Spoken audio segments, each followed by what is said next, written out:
And where is the first game at the sea ground? Because I really want to go to Forest. I don't want to go to sea ground while I'm still in the Premier League. I mean, that was my first thought. But, I'm not. I mean, I don't get involved in such a that's it. I think it's more of a. I want to say it's more of like a young person thing. It's like you see kids on Twitter, and they're like getting into beefs and armies. I don't. I just maybe it's just a young person thing. I get look. I'm wearing this, and and that maybe seems inflammatory to Gooners or whatever. I remember. I think it was before the Everton match I went to with you, Chris. I think I was going down to. I think it was the day before. I saw an Arsenal fan. He had his colours on. I had my scarf on. We looked at each other. We giggled a little bit, and we went back to reading our papers. Do you know what I mean? And that's the thing. I think it should be. Like I said, it's only football. I'll be honest. Some friends of mine who I know for Spurs, they were at a parade and they had to run for their lives because there was a shooting. They had to run for their lives, and I know them for Spurs. There are bigger things going on right now. There are bigger things going on. Even when there's football before, there are bigger things going on right now. There'll be even bigger things in the future. Yeah. You know? And that's just, what I'm saying. So for me, I'm more worried, it does, I mean, look, do I want to make sure we thump the crap out of Arsenal? Yes, of course I do. But I want to basically thump, basically with 36 games, I want to give out 36 thumpings. You know what I'm saying? Come on. Yeah, thanks. I completely hear you. I mean, for me, it's a case of, as we mentioned earlier, that, first results to look up for is, well, the first team to look up for when that draw was made was Chelsea, and see when we play them. It is a case of, and then after that, I then looked out to see where we play City, when we play Liverpool, when we play the bigger sides. Arsenal, I think, probably came 5th or 6th after that. I even looked out for Manchester United, if you can believe that. Nottingham Forest, obviously, under that point, because my father's a big Forest fan, and I had to go to the City ground. But for me, it's not a case of we have to finish above Arsenal. That's literally the main goal. And for me, beating Arsenal is obviously is part of the rivalry, and that's important. But to me, it should just be 3 points. And here's the thing: when we played Arsenal in the penultimate game before the end of the season, we beat them 3-0. How proud were you that we just kind of treated it as just get 3 points and move on? Because that's literally how it was, how we played it, wasn't it? Arsenal tried to make it an occasion. In the end, they tried to make it much more of an occasion. And what happened when they tried to make much more of an occasion? They panicked in front of goal, and then Rob Holding got sent off with 2 yellow cards in the space of 10 minutes. And I guess that's kind of how we have to. I'm sure Bill will be back in a moment. That's kind of how we have to treat it. And I have to say I had a lot of respect there for our team for the way we went about it. Because if we played to the occasion, it probably would have been a tense 0-0, and then that would have been it. But we played it like it was a normal game. We just had to get 3 points. And that's kind of how I want to see us. I mean, obviously, ours are control my missions when we play Chelsea. But that's kind of how we have to play the next 36, 37 games. Because I do believe we have the chance of going for the title. And the only way we could probably achieve that is... I'm going to say the easier, Spartacus. I'm going to say easier. Hold your horses a little bit. Just to put it into context, okay? All right. Yep. So Liverpool's goal difference was plus 68. Man City's goal difference was plus 73. Our goal difference was plus 29. Okay? So we have a whole bunch of ways to go before we can do that. Now, obviously, if you take away, look, a lot of them, you can say some of them were shit results on the Nuno, and there were a bunch of shit results on the Nuno. I'm not disputing that. Obviously, I think we lost 4-0 at home, or 3-0 at home to United, stuff like that. So I'm not disputing that. But we had setbacks. So, was it the Wolves game, the Brighton game, Southampton? those are 3 games that really stood out. Burnley, well, you always expect Burnley to win on a set piece, and that's what they did, and that's what they're very good at doing. So thank goodness they're not in the league for at least this year. But no, I mean, I just think we have a long ways to go. The difference, I think people are looking for parallels with Liverpool. Like Liverpool, they basically, do you know what? They signed Van Dijk in the summer of 2018. They were able to go to the Champions League final, but they had a shitty goalkeeper. Therefore, but that was it. Problem solved. They got a good goalkeeper, and that was it. There wasn't that. They brought in Fabinho as well, and Fabinho has transformed their midfield. He does not get recognition for what he does. So I'm saying, but I do think you make the right couple of signings, and you can definitely elevate your team. Now they've made 2 very good first team signings, and Fabinho, and obviously the year before, it's come us earlier, and 3 good signings. Bam, they started challenging. For me, have we made those signings? Perisic, do you know what? I think he's a great player, but he's 33. He may have the physique of a 25-year-old. Do you know what I mean? But it's still, that's Premier League. It's going to be interesting to see how he reacts.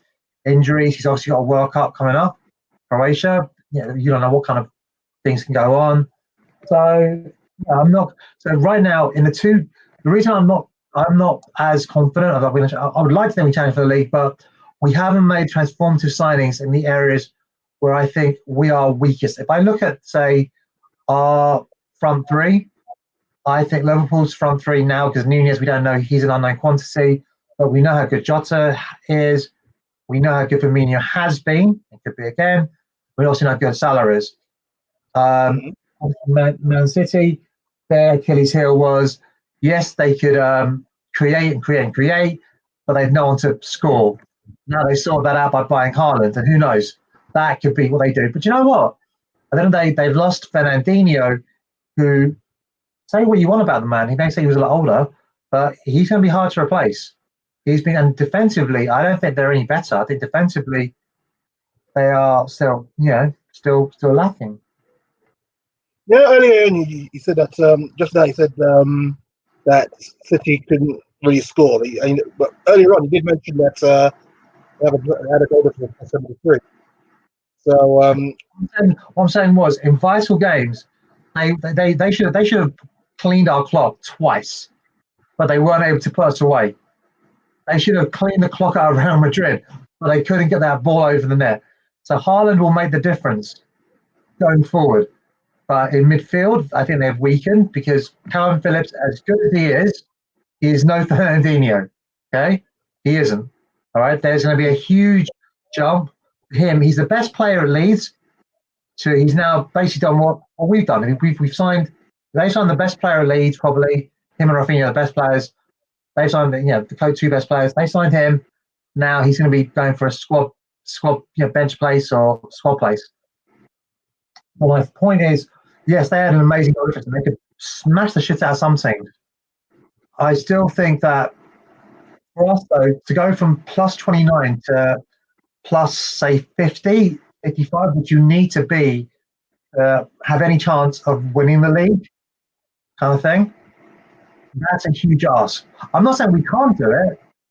I really do think that we are in a position that there are teams that we are. I mean, like Burnley's gone. I mean, Burnley were a team that are always pain in the arse to beat, and hopefully we're about to beat them, and we don't have to worry about them anymore. And we've nobbled Brighton and Hove Albion by taking their best players, so hopefully they won't be a problem as they have been in the past. But you've got Wolves. You don't know what they're going to do because Wolves can be great on their day or bloody awful. Southampton, same thing. So there's a lot of unknowns. I mean, I'll be honest, I haven't even paid attention to what the clubs say below us have done. I mean, obviously, Arsenal, Man United haven't done anything. Arsenal, they brought Jesus in. Man U are looking to bring in Eriksen.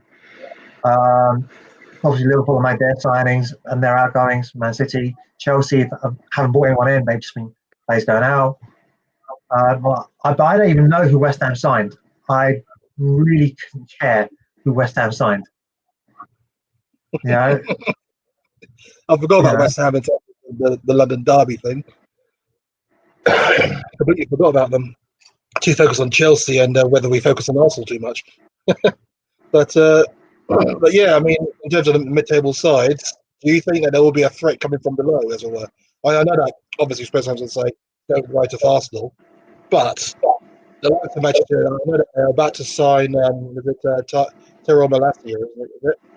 And they're having issues with Ronaldo at the moment, so he might not even be there. Bill, do you think? I mean, in terms of focusing on ourselves for them, do you think that we have a chance of pushing that gap between ourselves and City, Liverpool, Chelsea?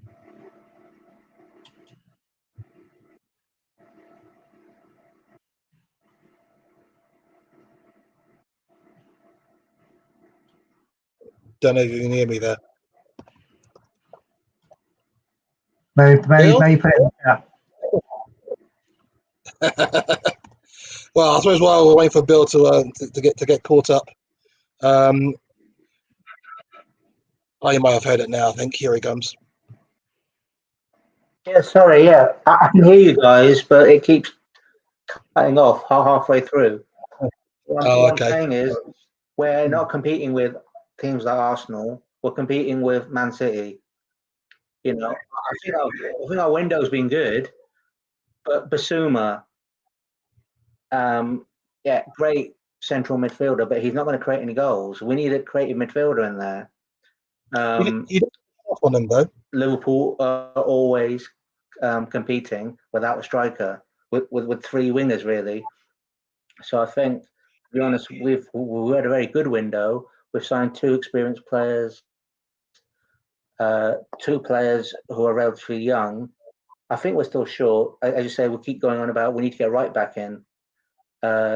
Is Jed Spence going to make much difference to our assists? He probably would, because he's playing as a right wing back rather than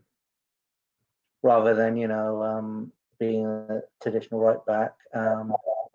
I just think we need to look at another. Okay, we've got Richarlison, and we need to look at more of an attacking midfielder. But as you say, Conte plays that 3-5-2, so there isn't really room for an attacking midfielder. Okay,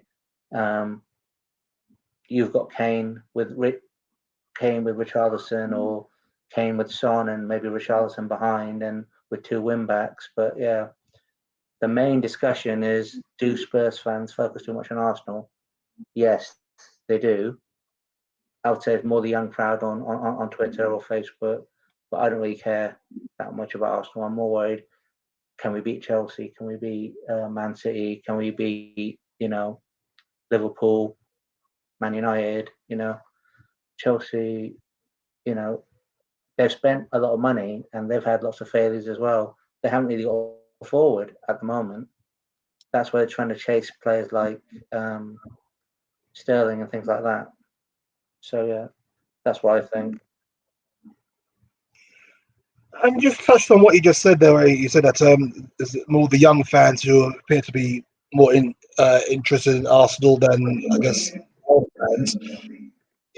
I guess it's a generational thing, because I guess the younger Spurs fans, they wouldn't have grown up at the time when Arsenal were dominant. Well, I say dominant, only 1-2 league titles. I know before Arsenal fans jump on, I know it's two more than we have in that same period. 3 titles, 98, 2002. Okay, maybe, yeah. Yeah, 96. Yeah, yes. 3 titles. They wouldn't have grown up in that time. So all they have known since coming into football is Arsenal being almost a mid-table. They would have seen a couple of FA Cups, and that would have been probably it. So I guess maybe it is a generational thing. They would have grown up hearing from their family, who are more likely Spurs fans, about how Arsenal are this, how Arsenal are that. That's probably where it's all come from. Well, the thing is, Chris, we need to remember is a lot of fans that first of all, I don't know if it's a demographic thing as well, because a lot of the Twitter users I've noticed tend to be from abroad, from the US, and they're the ones that are very passionate about it. They've come in and they know Spurs from being in the Champions League. So their point of history is 2010 onwards. I think so. That's and that's what they know.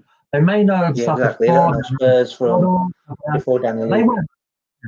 They won't know about it. I mean, like, for some reason, I was just thinking about the Roy Carroll save. You know, the Pedro Mendes kind of thing. Yeah, They won't know Pedro about it. Mendes.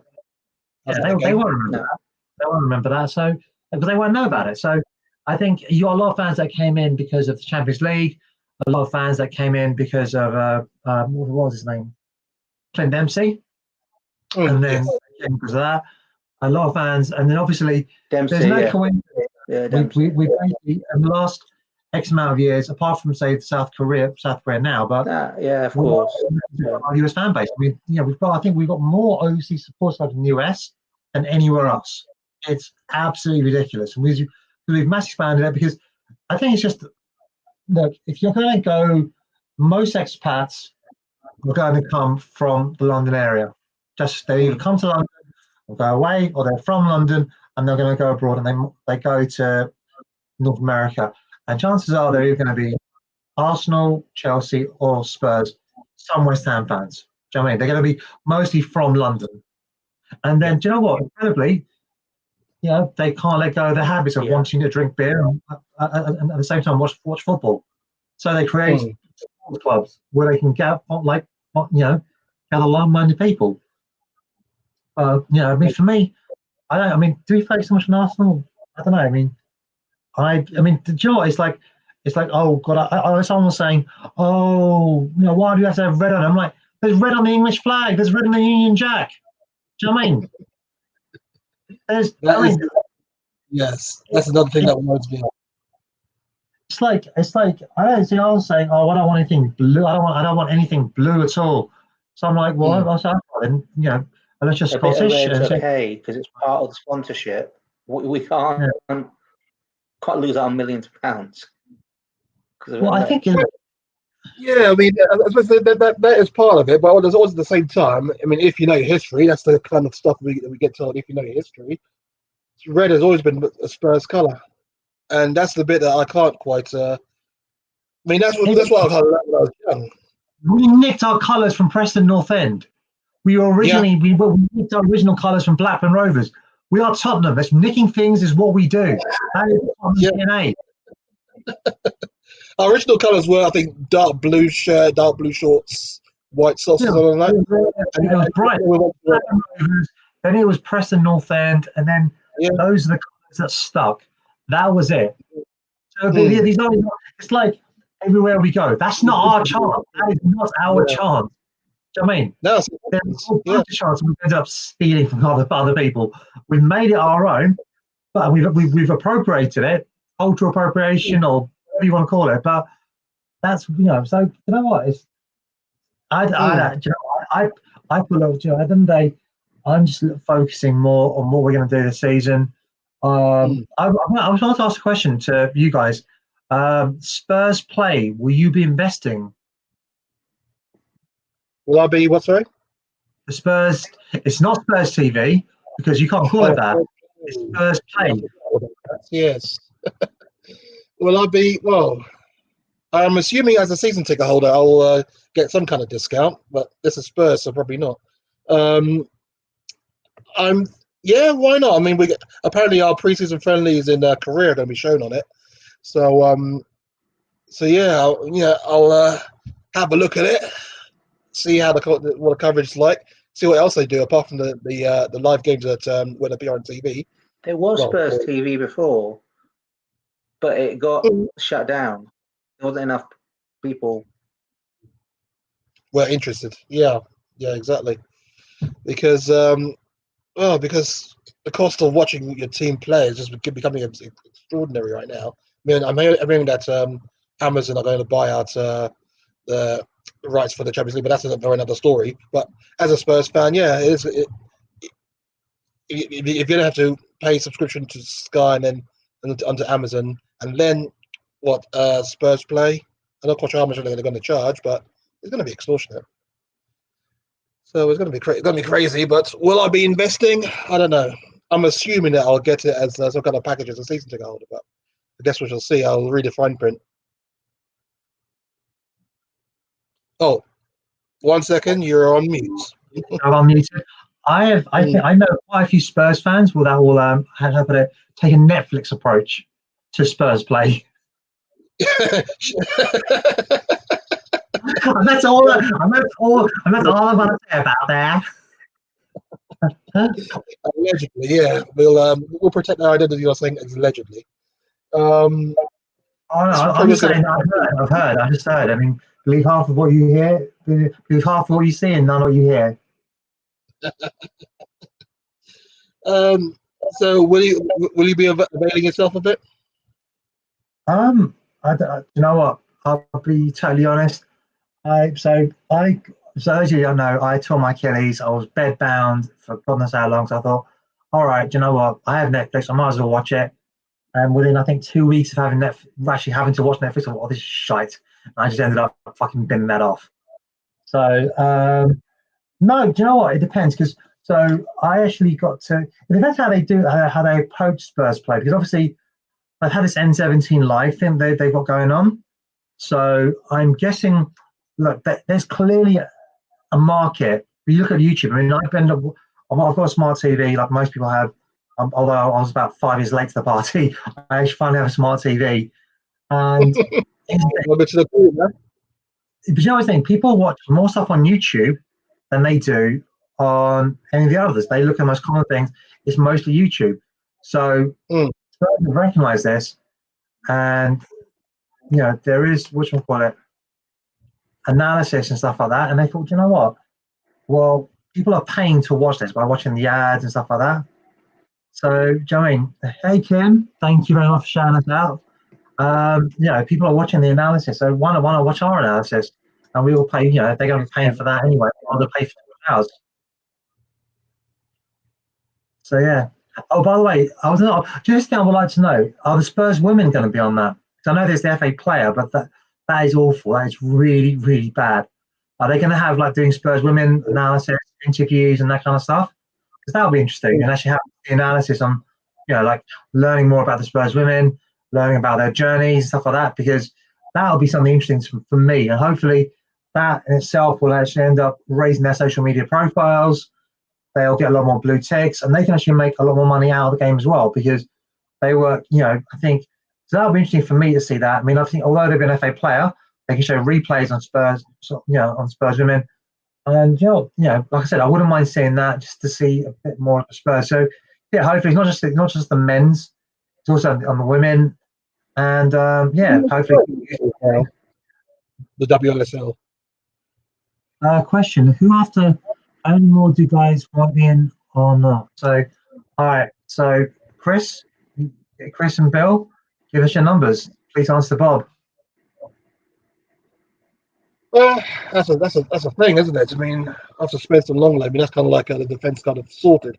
Well, actually, we need one more central defender, I think. Especially if, I mean, I'm hearing that probably one more defender, I'd say. Depends who goes, isn't it? Sorry? It depends who goes. I mean, that's the thing. It depends who actually still goes. As well as saying that, I think that Memphis Depay is one of the people that we're looking at. So that means that we're going to get another forward, and that'll leave what? That's a three that we know of. Richarlison. I don't think Gordon's coming. I was going to say personally, I think Bill spoke about being creative midfielder. I would like to see a creative midfielder come in, but how do I put it? Do you know what? If we at the end of the day, you look at say what shall I call it? Look what they did with Thiago. They tried to get him to be, you know. I thought Thiago, oh my God, feeding those three, like, you know what I mean? I'll be like, remember Fabregas did that to us one time, and he murdered us with his passing. And I thought, oh my God, Thiago's going to do this, and it'll be absolute murder. He just wasn't able to make it work. People are a lot more well drilled. They watch a lot more videotape. You know, he's available, you know. He's available, you know. Fabregas, that'll be a coup, wouldn't it? Oh, Fabregas, I can imagine. Oh God, that would. Well, do you know what? I mean, look, do you know what? Here's the thing. We did sign Gallas, and for 1 year, Gallas wasn't that bad. For a year, he was solid. It's true. It's very true. I guess I added Bayor. I added Bayor's on the paper everywhere, apart from Chelsea. But yeah, Gallas. But that's a bit. I mean, who would you want a whole bunch more players coming in, or Jamie O'Hara? Jamie R as well. Yeah, well, he was a Spurs boy through and through anyway, but you just went to Arsenal because that was the academy that took him in. But no, just one or two extra. In which positions?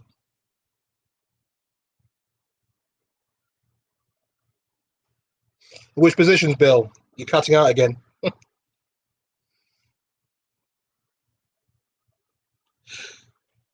Now, while he's sorting that out, that's going to be the difficult thing. I mean, yes, if the two defenders players are coming in, then it's as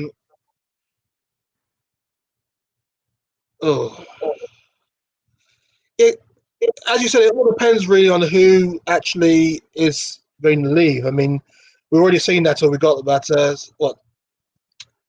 I think we've got 17 foreign players, and I've already up to 8 domestic ones. So people will have to leave in order for us to get more into the full foul of that whole ruling. So it is going to be tricky. It all depends on who kind of leaves. But who would I like to see come in? I'm very torn about this whole creative midfielder thing because it looks like most of our attack is going to come down the wings. It looks like the creative outlet is going to come from our wing backs. So I guess that's where I'm kind of like umming and ahhing about Spence. I like the idea of him, and I know that he's only assisted 4 times in the championship, but then you have to put into perspective. Is it that he's that bad at assisting, or is it that the players that he's assisting can't put the ball in the back of the net? Well, here's the thing. I'm not going. Here's the thing. So when we played the 3-4-2-1, 3-4-3, the wing backs were Kyle Walker and Danny Rose. They got very few assists. Their whole job: get the ball wide, spread the pitch as far as possible, bring it in to the basically players who had the ability, like it was Ericsson generally, who had that ability to play in that cross, that play in that quick pass, and Ericsson and Kane as well. But that's what it was, because Dembele, he was creative, but he wasn't that person that was slipping that final ball. When we did that amazing season, he's a good tackler. Yeah, it was Ericsson. It was Ericsson mostly, and Lamella. But no, Lamella was injured. Lamella was injured that season. So yeah, I think it was Ericsson that did. He was our player of the season that year, even though I thought it should have been Jan Vertonghen. He was one of the players of the season because he had so many assists and so many vital goals. I'll be totally honest with this. I'm not saying that unless you can get someone like an Ericsson, and let's face it, you can't. There are very few players like that. I think we just hopefully, for me, it's about getting that quality down the wings. I think what we have is a very good system. I mean, Kulusevski had 8 assists, and he came in January. Imagine the whole season. Imagine the whole season. He's had a bunch of assists. Goals and assists. Richarlison, I think goals to games ratio, goals and assist goals ratio. I think he'll get a few bunch of assists as well. Kane will probably, Kane will, and he'll be amongst the goals. So I don't see it being. I think what we are. I mean, we're a solid outfit. I mean, I don't. Yes. Are there teams that I'm worried about in terms of teams that play the low block? Yeah, but we've made another good signing. We've signed that Gianni Vio guy, who can is apparently Palermo. This is Palermo, not a very good team. Yeah, literally a quarter of their goals came from set pieces. So if we can get another 10 goals from set pieces, that could be an absolute game changer. So that's so that's the thing. So I don't think. How do I put it? How many teams do you still see play a traditional number 10? That person that can beat the low block. Newcastle, Chris Wood, maybe. No, I'm saying the elite teams, the elite teams that do that. No. We don't see that anymore. I think Real Madrid. you maybe I think they've got Benzema. Isco was there, but he's not doing that anymore. Barcelona have Pedri, but he's he's more of a dribbler. He can beat a man and then take the overloads. But Mason Mount, maybe Mason Mount, he's the only one I can think Mount. Yeah, maybe. I get You're right. It's very rare. He's literally the only one we can actually think of. There's got to be more than that because. Well, De Bruyne is still number 10. De Bruyne is number 10, but he's now playing as the most attacking of the three. He's playing between the lines, and you obviously got players like, Bernardo Silva. I think he's going to Barcelona. You've obviously got, Jack Grealish isn't a number 10. He's not. He's more of a drop the shoulder, beat the man. I'm just saying, a traditional number 10 that can play, like an Eriksen did, or an Isco. You're not seeing that anymore. I'm not saying the number 10 is dead, but that whole or a Dele football changed a fair bit, Dele so you can't. Dele in his prime, but Dele wasn't. Dele was a goal scorer number 10. He wasn't a creative pass through the lines number 10. Yeah, you're right. You're right. Obviously that's further. Lucas, not like an Eriksen, not like the ability to play, and so I think De Bruyne is the most attacking of the front three. Eriksen, when he was used at Inter, was the most attacking of that midfield three. I'm not saying number 10 doesn't exist anymore. It does, but they've had to adapt. Yeah. No, it's like you don't see wingers anymore. You don't see wingers the way we grew up seeing wingers taking the fullback on and whipping that, chopping the shoulder. You don't see that anymore. You see more inverse wingers. The reverse wingers that can cut into their stronger foot and take a shot or play a pass in. I'm not saying, even like number 9s. What is it? Kane, Benzema, and Lewandowski. You're not seeing. Those are the ones in Haaland now. Haaland, sorry. But that's it, 4. Because they're very rare. Those 4. Yeah. Those 4. That's rare. And maybe Darwin Núñez could be that. And obviously Lukaku. But then even then, he's not. He's a different kind of number 9. He's Núñez. He can play different positions. Yeah, he's not really a forward, but his best position is up front. Yeah. But I'm saying that proven in the big league. But I'm saying that the target man number 9 doesn't exist anymore. Lukaku can play. They try and play him as a target man, but because he's a big guy, he's 6'3", but he's not a target man. He's the guy that likes to go in with stealth and power and go through the lines and use power. He don't want to be a target man. He's not a Drogba style player. Because you naturally think, look, 6'3", Drogba 6'3", 6'4", but they're not. Those kind of players still exist, but they're not as often as you see them. They're just, I'm sure that there'll be a 6'4", 6'5" lad that comes along and blows me up. That will just blow us all away. But you're not seeing that as much as we used to. It is a case of you're right. That's kind of died out. No one's. That's like the old English style, isn't it? No one really looks to get the ball out wide and whip it into the box and try and cause mayhem now, because now people are kind of wise to it. So you have to be a bit more clever. I guess that's where. I'm kind of surprised that that kind of skillful number 10, as you mentioned, is kind of dying out, because you think that that'll be like the antidote to kind of pass the ball more. Yeah. But Eriksen's going to Man United. They've got Bruno Fernandes there as well. So you can't play both of them. How are you going to accommodate both of them? They're both going to play in the exact same positions. So please, honestly, I'm glad for Eriksen, because it's a great payday. And do you know what? They're going to have no idea how to use him. They're going to have no clue how to use Eriksen. The best example I've saying to everyone, if you're a pro wrestling fan, you'll get it. Apology if you're not. Basically, the biggest star at the time was Bret Hart. The big league wanted him. They paid him a bunch of money. And they said, you know what? You can go there and have no idea how to use you. Eriksen, if I had just had a major cardiac event, okay, would I rather play for Conte or Erik ten Hag? You think that was the reason why the talk went dead within 15 minutes of them chatting? No, I'm just saying that. Yeah, and I'll shout at him, but he's not going to be like.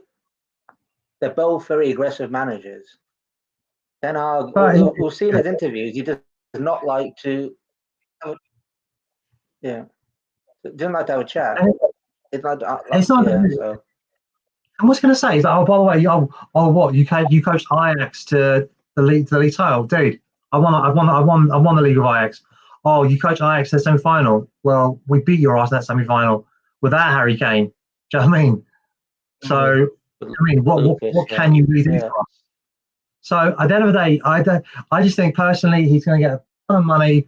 His whole focus is about the the World Cup of Denmark. And you know what? Personally, you've got a bunch of people at Man United that haven't got a clue. There's a ton of money there. They honestly, they're pissing up against the wall because they have no idea what they're doing with that money. You know, and they're going to become irrelevant. You know, chasing former stories because they're just not relevant anymore. Because one thing that there's a thing we would call a key person dependency, and the thing is, United had that into Alex Ferguson. Had that into Matt Busby. That's why they went from winning the league back in '57. Obviously, that was a Munich air crash that allowed us to come in, and obviously Liverpool later. And then obviously they were able to rebuild '68, but then it went to shit. They were floating around. They had, I think it was Ron Atkinson. He tried to get them, couldn't get over the line, and then it was obviously Sir Alex. The Mark Robbins goal saved him, and then built up from that. But ultimately, they are still a mess of a club. They're a mess of a club. There's one thing that we've done right is that we've said that, you know what, let's get our training ground right. Let's get the stadium right. And now we're actually getting people in the right positions. Like we've got a director of football. We've got, the performance director, technical director, this guy, that guy. So we're going to get the right people in, but it's about a system rather than a bunch of key people. So let's say, they'll say Conte has a cycle of, say, 2 years, and they get bored of it. One thing has a cycle of 2 years, he would have stayed at Juventus. He just said, look, if you want me to do really well, I need this, and this player to do it. And they said, no, we can't do it. So guess what? He ended up taking the Italian job, and then, and obviously it's not society. Do you know what I mean? Juve, that basically they brought in Allegri, and he was able to get them to the Champions League final. They didn't win it; they got battered. And then obviously 2 years later against Barcelona, again, the Real Madrid and Barcelona got battered. The Real Madrid 2 years later again got battered. But they said, well, that was Allegri's a much better manager. No, it's just that Juve were just a much better team. They were much better than their opposition. And therefore, they could basically focus on the league a lot more, and they'd widen the gulf between them and then their competition, so they could focus a bit more on the European side, on the European, competition. And because they're able to buy some best players, some really good players. So I personally think, I think Conte, you could say that he's not in it for the long haul, maybe, but there aren't those jobs anymore. Like Barcelona, who would want that job? Real Madrid is the only good job that people would want is the Real Madrid job or the PSG job. As those are the only two jobs, and maybe Man City and Newcastle. But I'm saying Real Madrid and PSG are the real, like, oh my God, I want that job. Do you know what I mean? If I'm managing, that's where I want to go to. Real Madrid for the prestige, PSG for the money. So football's changed. Football has changed a lot. Barcelona could come back. It'll take them a while. Barcelona could come back. Yeah, they're getting some good free transfers in. They got 2 players on free transfers. But you know what? It's taken them. Chrissie and Christiansen, from Chelsea. Here's the thing, Bill. You know what? They have. So I'll give it. So here's the thing. So they spent £130 million on Coutinho, sold him for 20 million. Okay. Villa. They got Ousmane Dembele, who they may or may not lose on a free, and they spent 140 million on him. I know it's been a disappointment. There's a third guy, Griezmann, again. So they spent £500 million to try and keep up with the Joneses. They then had a massive baseball bat taken to their financial model with COVID, and they've never recovered from that. And guess what? People are thinking, because I'll be totally honest, it's like this, right? There's a reason why Sky don't show the Italian league. Sky don't show a league anymore. Because they said there's no product there. there's nothing worth watching. Yeah, they've got like Messi's their own got channel now. Yeah, yeah. They're not getting anywhere near as much money as they used to. They'd now rather show German football than La Liga. Yeah.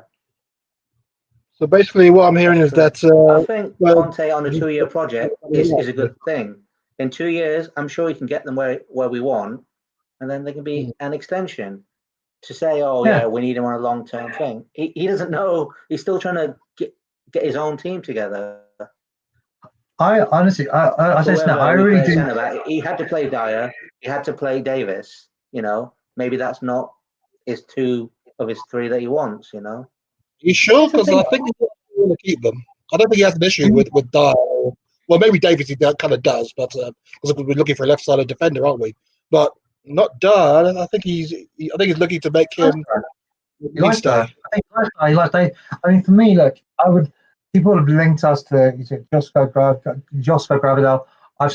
From what I've seen of the guy, he likes to get forward too much, and we already have Romero that goes on his walkabouts, and I'm like, I'll be honest, maybe it's a generational thing. I'm like, I want my defenders to defend. Do you know what I mean? No, don't you be going, why are you all out here? I'm not catching that way. Yeah. Well, if you think about it, last season to defend, Well, I can say, last season, I mean, Romero wasn't too bad. Would we get another centre back in? I know we're looking at right back. Yeah, we're looking at right back, aren't we? And a left centre back. Sorry, yeah. Well, I was going to add to that. I mean, you may say that Romero is a good defender, but he's got no physical strength. He's not going to be able to win anything. Yeah, he can pass the ball. Long way. Yeah, long way. I don't know if for me, the Torres guy is one I was really worried about because Torres, I'm going to say this, and probably Pau Torres, he's more like Capel because he gets knocked out all the time. I saw him for Spain, and they were the problem. Yeah, getting bitch slapped all over the place, and that's international football. Imagine what Troy Deeney wannabe in the Premier League. Hell no. Torres, he looks good on paper. It's just, and then the guy at Torino, Bremer, the Brazilian centre back, he's strong, he's powerful, and he's not going into now. So, yeah. But we don't know. Then there's Stoney, which I think he's not ready. I don't think he's ready to play in the Premier League. Well, I think Bastoni's ready. I think the thing with Bastoni is he doesn't want to go.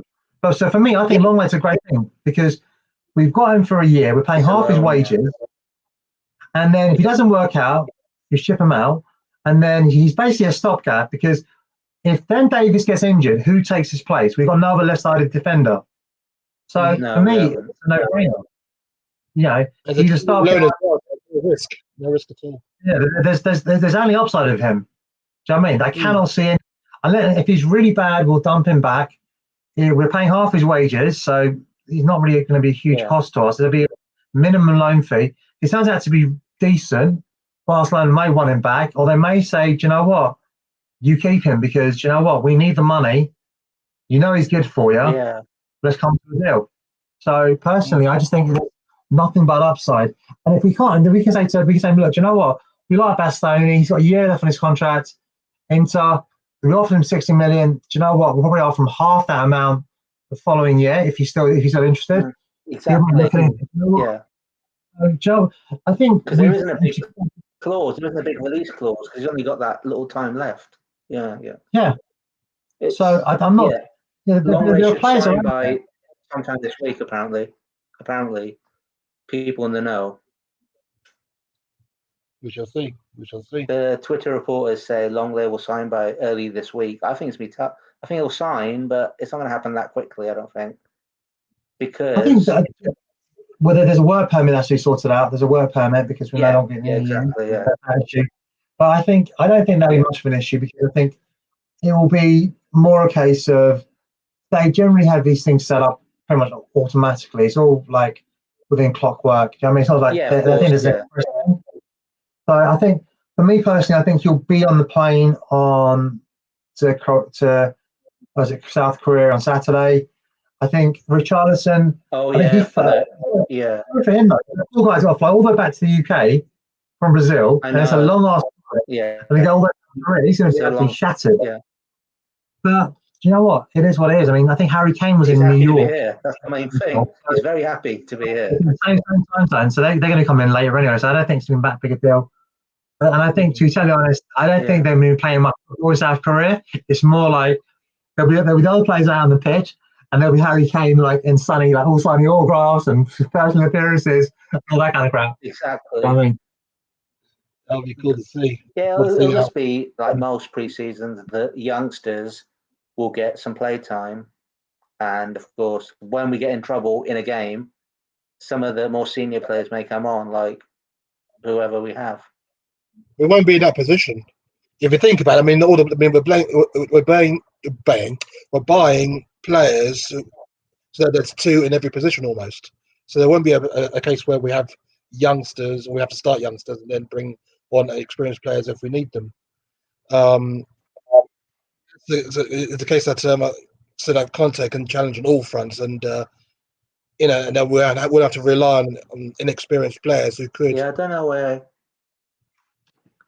Andy's gone. I can't see him. You can't see me. I'm right here. But that's right.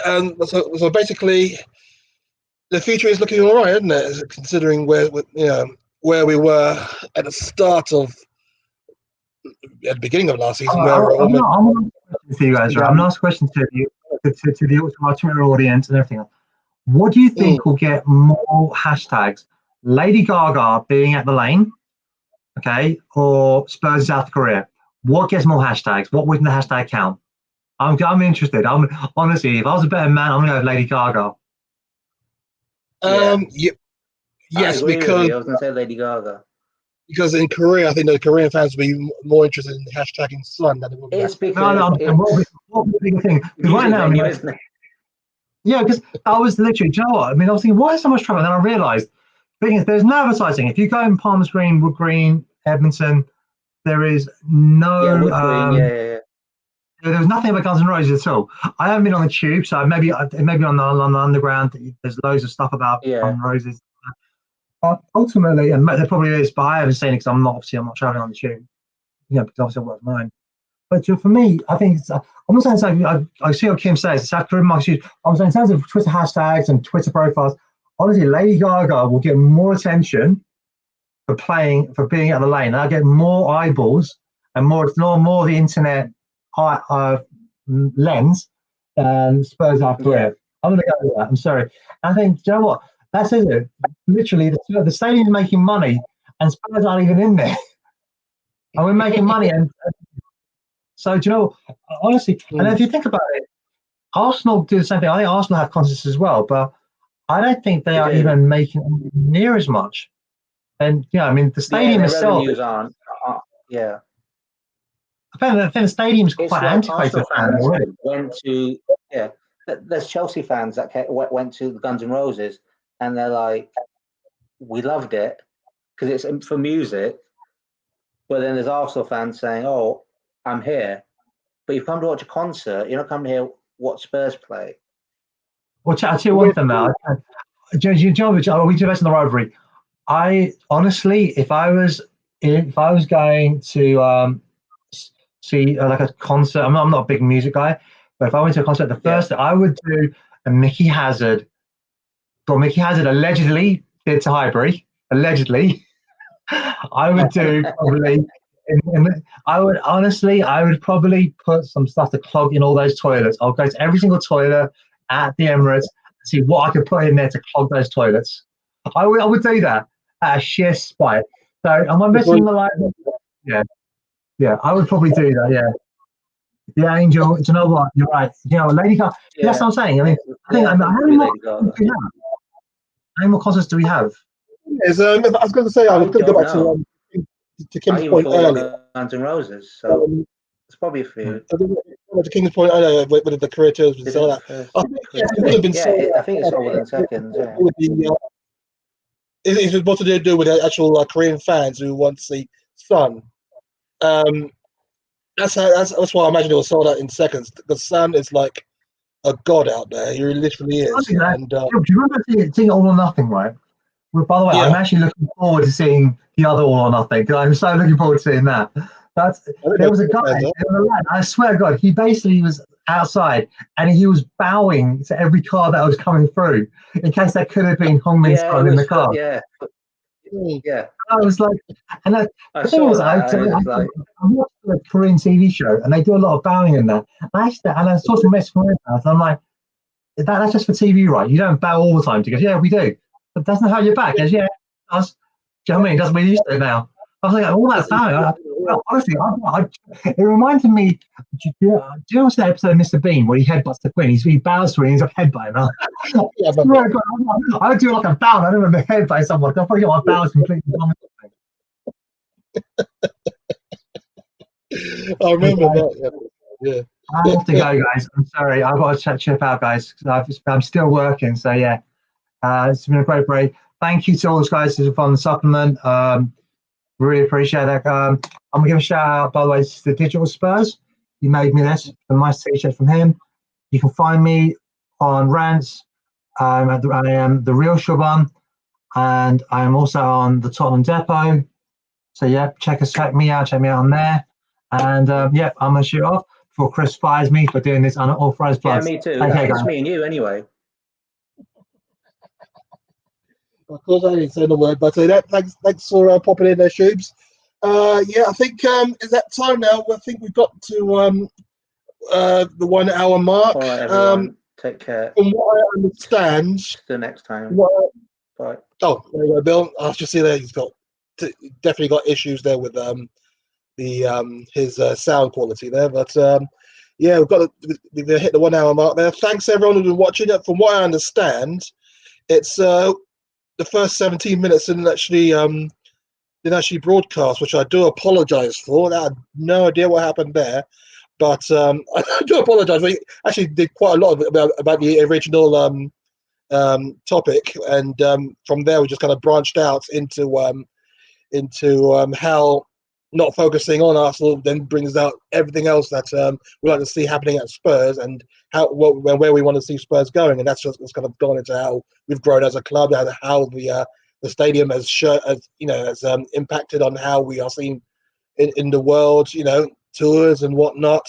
And so yeah, it's good to see how far Spurs are progressing, and the next season is looking interesting. I'm sure we're going to have another topic to discuss hopefully soon, and it's going to be intriguing, and don't worry, it's cool. Thanks for all the comments, everyone, and thanks for the interactions. And yeah, it's been good. It's been a good fun chat, and we're hoping to do another one soon. In terms of the next scheduled live event we've got going is the Champions League draw. That's on August the 25th. And hopefully got a lot of content between now and then. So we shall let you know when that's all going to unfold, and that's all going to be pinned up and stuff. And well, yeah, as I said earlier in the comments, it's an exciting time to be a Spurs fan. And I guess, did we answer the question in the end? Do we focus too much on Arsenal? It appears to be a generational thing, but it also appears to be like a healthy rivalry type of thing as well. And long may that continue. It is good to see that, especially in our case, and from what I've seen in the comments as well, that we are more focused on what we are doing than what them lot down the road are doing. But once again, thank you for joining in. Thank you for watching. Thank you for the comments as well. And it is a case of what we do is up to us. And hopefully we'll be back again with another discussion to exactly sort Arsenal. Hopefully we'll be back again with another discussion, and we shall see where we go from here. But once again, thank you for watching. Come on, you Spurs, and you all take care.